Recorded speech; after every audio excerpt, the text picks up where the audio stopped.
Yamandu Orsi es el nuevo presidente electo de Uruguay. Será el tercer mandatario de izquierda al frente de la nación tras lograr una ventaja de alrededor de 90.000 votos sobre su contrincante del Partido Nacional, Álvaro Delgado. Para analizar el panorama de cara a la nueva administración y lo que le espera al delfín de Pepe Mujica, conectamos con Marcela Schenk. Ella es magíster y doctora en Ciencia Política de la Universidad de la República de Uruguay. Bienvenida a France 24. ¿Cómo se explica, en principio, el regreso de la izquierda al poder después de un mandato de un gobierno de centro-derecha? Bueno, acá hay varios factores, unos tienen que ver, digamos, con lo nacional, pero también a nivel regional. Uno de los elementos que podemos ver en clave comparativa es que muchas veces son elecciones difíciles para los oficialismos, ¿no? Y bueno, y en ese sentido, Uruguay no es la excepción en este caso, pero también, bueno, en clave local, la elección se planteó mucho en términos de continuidad, desde el punto de vista de la coalición y del Partido Nacional liderando la coalición de continuidad del gobierno actual. El gobierno actual tiene una muy buena evaluación del liderazgo del presidente Lacalle Pou, pero bueno, una cosa es el liderazgo del presidente y otra cosa es la evaluación del gobierno en general. Bueno, la apuesta de la coalición fue en ese sentido por mantener, digamos, el rumbo del gobierno actual, como decía, bueno, y de algunas de sus leyes centrales. Y bueno, y en ese sentido el Frente Amplio se planteaba como un cambio. Y bueno, y la propuesta finalmente de este cambio y de este cambio seguro, como fue la propuesta que hacían a nivel electoral, terminó concitando, bueno, prácticamente el apoyo del 50% de la ciudadanía ayer, ¿no? 49,8 fue lo que la Corte Electoral arrojó en este escrutinio primario para el Frente Amplio versus un 45,9 para la coalición, ¿no? Ese fue el resultado que estamos teniendo en base a la Corte Electoral, a este escrutinio primario. Todavía resta ver los votos observados, pero ya tenemos entonces sí un presidente electo claramente. Yamandu Orsi entonces será el nuevo presidente del Uruguay. Le pregunto, él prometió una izquierda moderna, dijo que va a ser el presidente del crecimiento nacional. ¿Qué significa esto para Uruguay? Bueno, sí, a ver, la propuesta, como decíamos, ¿no? La propuesta del Frente Amplio tiene algunos puntos importantes, digamos, de continuidad con líneas que ya se venían desarrollando de gobiernos anteriores frente amplistas, ¿no? Y bueno, y líneas ideológicas que se vienen desarrollando desde allí también, ¿no? Pero además retomaba propuestas del movimiento social, como por ejemplo, bueno, una de las grandes discusiones que hubo de cara a octubre tuvo que ver con la seguridad social, con los cambios que se hicieron en este gobierno en relación a eso, y bueno, y ciertas cuestiones que planteaba el movimiento social que incluso se llevaron a un plebiscito que finalmente no resultó aprobado, pero que, sin embargo, el Frente Amplio retoma como preocupación, ¿no?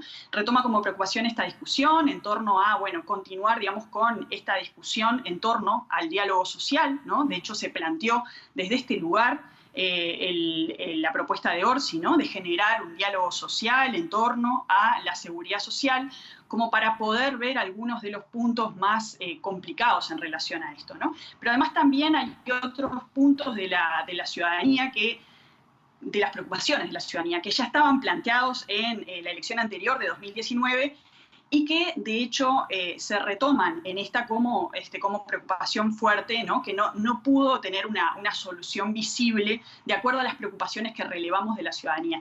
Me refiero concretamente a los temas de seguridad, ¿no? Que siguen siendo un punto de debate muy importante en nuestro país, y además con el incremento que hemos medido de percepciones en torno a que tenemos, bueno, un aumento, por ejemplo, de situaciones vinculadas al narcotráfico o al crimen organizado, que se vienen acrecentando, digamos, como un problema público.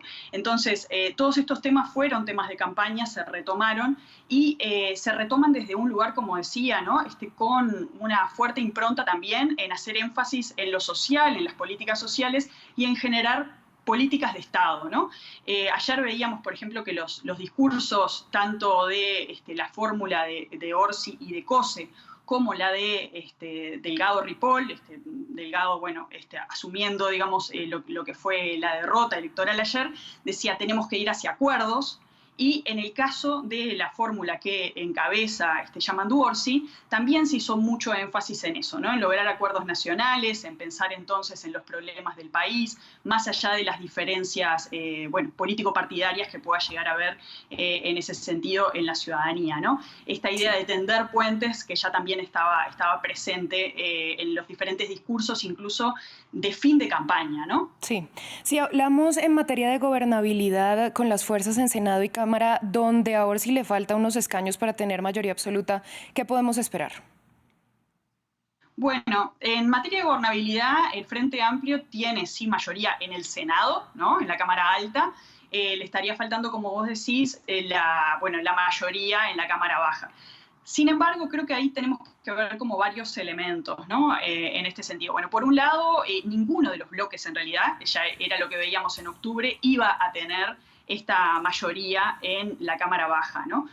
O sea, la negociación siempre iba a tener que ser parte, digamos, y los acuerdos, por eso esta palabra fue tan empleada durante este tiempo, iban a ser parte, digamos, del escenario, ¿no? O sea, lo que marcó la ciudadanía era que era necesaria esta negociación y estos acuerdos para llegar a políticas de Estado. Entonces, en ese sentido, creo que, bueno, por un lado podemos ver generar grandes acuerdos con los diferentes partidos en sí, ¿no? También hay un pequeño partido que está por fuera, digamos, de lo que son los bloques, que tiene dos representantes en la Cámara Baja, podría llegar a ser, digamos, una de las llaves de la negociación, pero por otra parte también hay algunos de los socios de la coalición, concretamente Cabildo Abierto, que ha marcado una cierta distancia también discursiva en el sentido de decir, bueno, vamos a ver qué es lo que sucede ahora, ¿no? Con el gobierno en sí, en relación a la coalición y cómo se van negociando entonces paso a paso las cosas. Pero por otra parte también tenemos que tener en cuenta que el Parlamento en nuestra Cámara Baja tiene una lógica territorial, de representación territorial. Sí. Yo creo que también es un elemento que tenemos que tener en cuenta para pensar en acuerdos puntuales en relación a los intereses también de los diferentes territorios. Es algo que también tenemos que considerar en el sentido de que podemos pensar en diferentes acuerdos que se hagan en políticas puntuales y no tanto en relación a cómo funcione el gobierno en general en los acuerdos entre los diferentes bloques, ¿no? Entonces, en ese sentido, creo que podemos ver un parlamento que vaya negociando medida a medida. Y sin duda vamos a estar muy pendientes de los pactos y de todo este diálogo que se forme en Uruguay. Muchas gracias, Marcela, por este análisis y por compartirlo con nosotros en France 24. Por favor, gracias a ustedes. A ustedes muchas gracias por su sintonía. Breve pausa y volvemos.